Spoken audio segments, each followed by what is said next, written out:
Assalamualaikum warahmatullahi wabarakatuh. Halo adik-adik semua, apa kabar? Insya Allah kalian tetap dalam keadaan sehat walafiat. Ya, mari kita doakan semoga pandemik ini segera berakhir agar kita bisa segera belajar secara tatap muka langsung. Nah, pada video kali ini Ibu akan menjelaskan terkait materi fungsi, khususnya fungsi kuadrat. Nah, seperti apa fungsi kuadrat dan seperti apa grafiknya dan bagaimana cara menggambar grafik kuadrat? Ikuti baik-baik penjelasan Ibu berikut.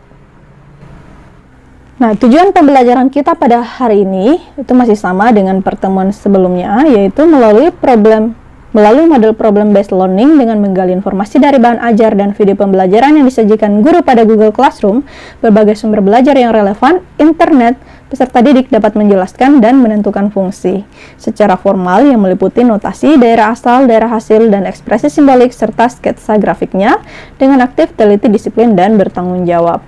Nah, khusus untuk pertemuan kali ini, IPK kita adalah menentukan fungsi kuadrat.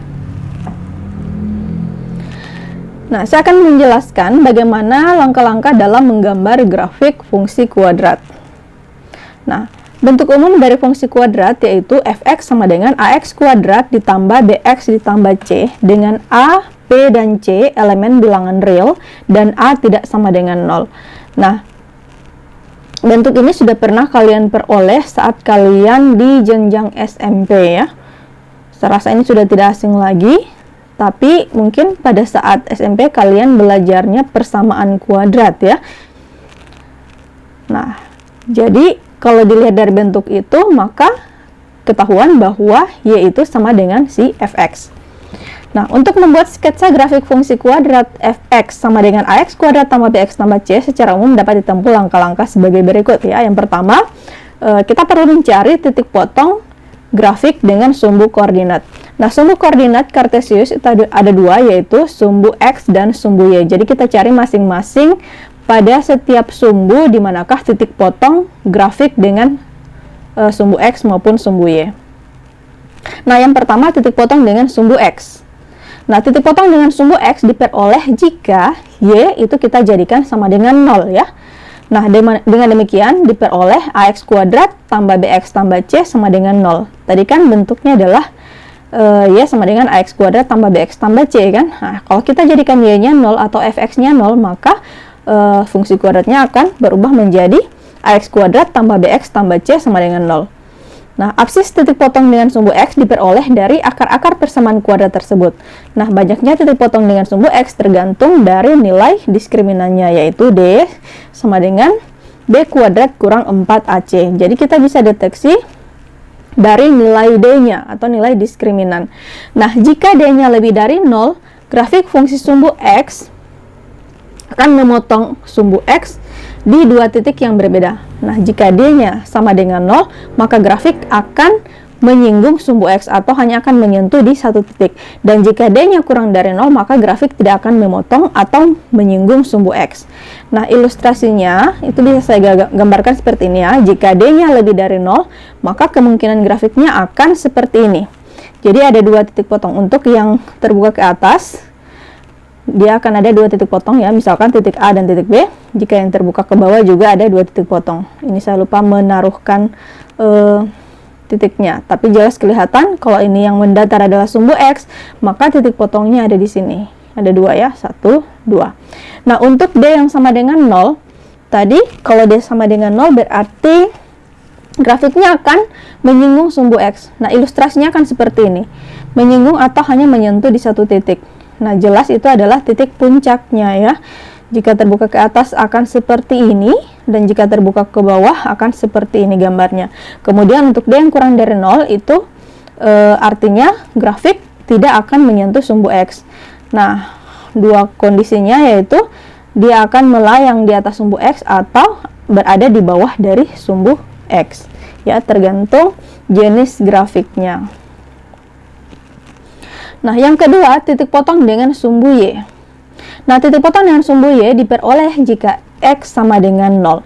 Nah, dengan demikian diperoleh kalau kita jadikan X-nya sama dengan 0, maka persamaan fungsi kuadrat yang tadi, yaitu Y sama dengan A kali 0 pangkat 2 tambah B kali 0 tambah C sama dengan C. Berarti nanti kita bisa mendeteksi titik potong grafik dengan sumbu Y itu pada nilai C-nya ya.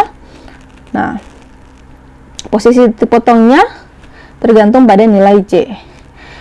Nah, ada 3 kondisi. Yang pertama, jika C-nya lebih dari 0, maka grafik memotong sumbu Y positif. Nah, jika C-nya sama dengan 0, maka grafik melalui titik pusat 0,0. Dan jika C-nya kurang dari 0, maka grafik memotong sumbu Y yang negatif. Nah, saya ilustrasikan seperti yang tadi. Jika C lebih dari 0, maka akan memotong sumbu Y yang positif. Nah, sumbu Y yang positif ini kan yang berada di atas sumbu X ya. Jadi, lihat, dia akan memotong di sumbu Y yang positif. Kalau dia terbuka ke atas, modelnya akan seperti ini. Jika dia terbuka ke bawah, ilustrasinya akan seperti ini. Jika C-nya sama dengan 0, maka grafik akan melalui titik 0,0 ya. Gambarnya akan seperti ini. Ya.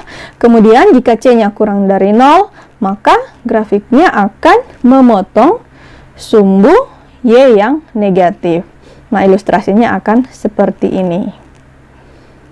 Oke, kita lanjutkan ya. Nah, yang berikut kita perlu mencari sumbu simetri. Nah, sumbu simetri dari parabola fx sama dengan x kuadrat tambah bx tambah c adalah x sama dengan min b per 2a. Ingat, sumbu simetrinya jelas itu ada di nilai x sama dengan min b per 2a ya. Nah, kemudian nilai maksimum atau minimum fungsi itu berarti nilai y-nya ya. Kita bisa cari atau tentukan dengan menggunakan rumus y sama dengan min d per 4a. Nah, sebenarnya pasangan titik sumbu simetri dan nilai maksimum itu adalah pasangan titik puncak ya, karena jelas pada saat dia naik, dia tidak akan naik lagi ya. Saat dia berada di titik puncak, dia tidak akan naik lagi, melainkan dia turun. Jelas dia akan membentuk simetri saat naik dan turun. Nah, sumbu simetrinya itu adalah nilai X-nya, kemudian nilai maksimumnya adalah nilai Y-nya. Bisa dipahami ya. Kemudian koordinat titik puncak berarti jelas pasangan X, Y yang tadi sudah kita peroleh ya.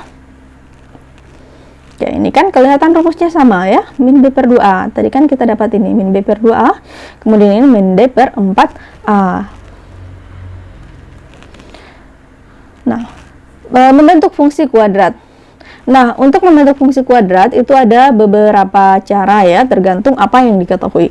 Cara yang pertama, jika grafiknya memotong sumbu X di titik X1,0 dan X2,0 serta melalui sebuah titik tertentu. Jadi kita punya modal 3 buah titik, yaitu 2 titik yang pertama adalah titik potong grafik dengan sumbu X, kemudian titik lain adalah sembarang titik. Ya, terserah dia ada di sebelah mana titiknya. Jelas untuk kita membuat fungsi kuadrat, kita minimal harus punya 3 titik.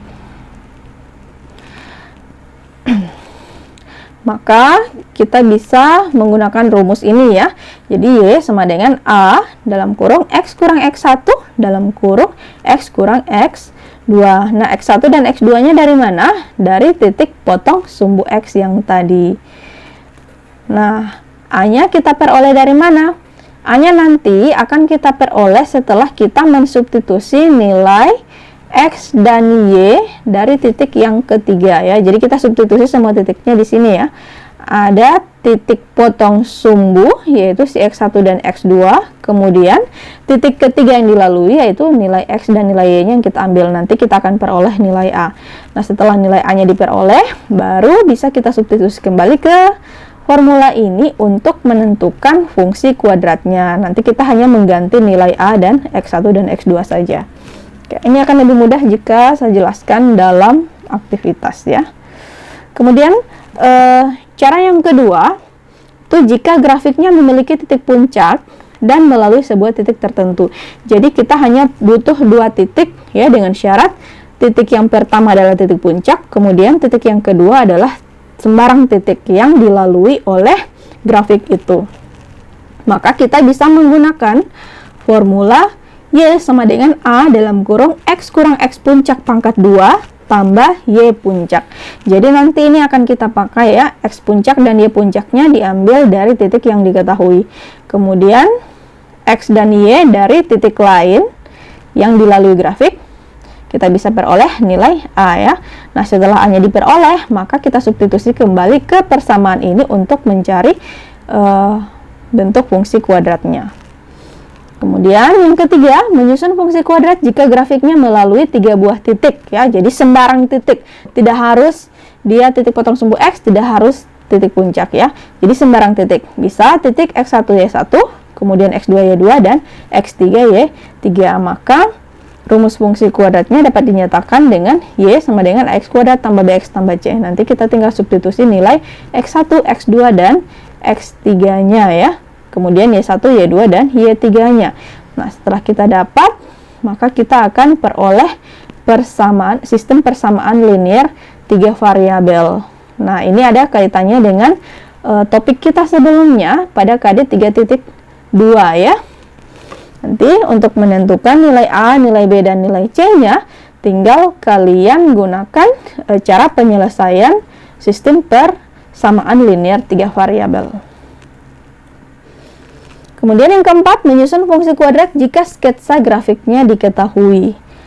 Nah, kita jika sketsa grafiknya diketahui, maka kita tinggal menerjemahkan data yang dapat dibaca dari tampilan grafik. Oke, saya jelaskan satu aktivitas ya. Nah, aktivitasnya itu gambarlah grafik fungsi kuadrat f(x) sama dengan x kuadrat kurang 8x tambah 12. Nah, penyelesaian.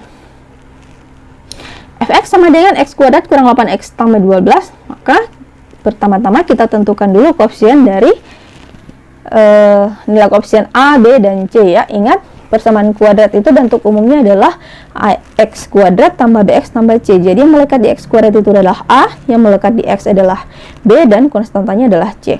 Nah, dari sini kelihatan nilai A-nya adalah 1, B-nya min 8, C-nya 12 ya. Nah, langkah pertama, titik potong dengan sumbu koordinat. Nah, titik potong dengan sumbu X, maka kita jadikan Y-nya sama dengan 0, sehingga kita peroleh seperti ini ya. Jadi X kuadrat kurang 8X tambah 12 sama dengan 0, kita faktorkan. Nah, faktornya adalah ini ya, X kurang 6 kali X kurang 2. Nah, dari mana memperoleh ini? Pastikan kalian sudah menonton video penjelasan Ibu tentang pemfaktoran ya. Nah, ini juga sudah pernah Ibu jelaskan saat kalian belajar topik 3.1 ya, yang bentuk nilai mutlak.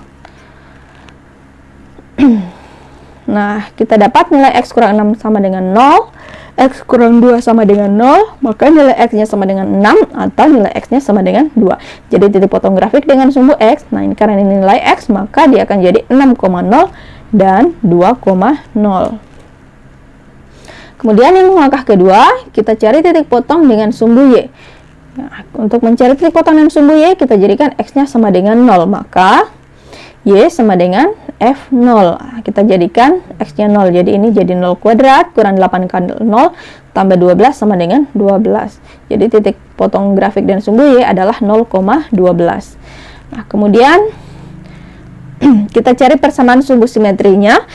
Kita gunakan rumus X sama dengan min B per 2A. Tadi min B berarti min dalam kurung min 8 per 2 kali 1. Jadi 8 per 2 dapat 4. Kemudian yang terakhir kita cari nilai maksimum atau minimum fungsi. Nah, kita cari maksimum atau minimum fungsi. Karena A-nya lebih dari 0 ya, atau A-nya bernilai positif atau koefisien X kuadratnya positif, maka grafiknya pasti akan terbuka ke atas. Kalau terbuka ke atas, berarti yang akan kita cari adalah nilai minimum fungsi ya. Kalau grafiknya terbuka ke bawah, maka kita cari nilai maksimum. Nah, ini kebalikannya, yang kita cari adalah nilai minimum. Kita gunakan rumus Y sama dengan min B per 4A. Nah, tinggal kita substitusi nilai A, B, C ke rumus ini. D itu diskriminan, rumusnya B kuadrat kurang 4AC. Saya rasa rumus ini sudah familiar ya dari SMP. Berarti min dalam kurung B kuadrat tadi, B-nya min 8, jadi min 8 kuadrat kurang 4 kali 1 kali 12 per 4 kali 1. Jadi min dalam kurung 64 kurang 48, didapat min 16 per 4. Min 16 per 4 dapatnya minus 4. Nah, kita sudah punya nilai minimum fungsi, kemudian persamaan sumbu simetri X. Berarti koordinat titik puncaknya adalah pasangan titik ini, yaitu titik 4, minus 4. 4-nya dari persamaan sumbu simetri atau nilai X-nya, kemudian min 4-nya didapat dari nilai Y atau nilai minimum fungsi. Nah, dengan demikian, grafik fungsi Y sama dengan X kuadrat kurang 8X tambah 12 seperti pada gambar berikut. Nah, kita sudah bisa letakkan titik-titik yang sudah kita peroleh. Tadi kan kita peroleh 2 titik, yaitu 2,0 dan 6,0. Kemudian titik puncaknya adalah 4, negatif 4. Nah, kita hubungkan, dia akan membentuk parabola dengan gambar seperti ini.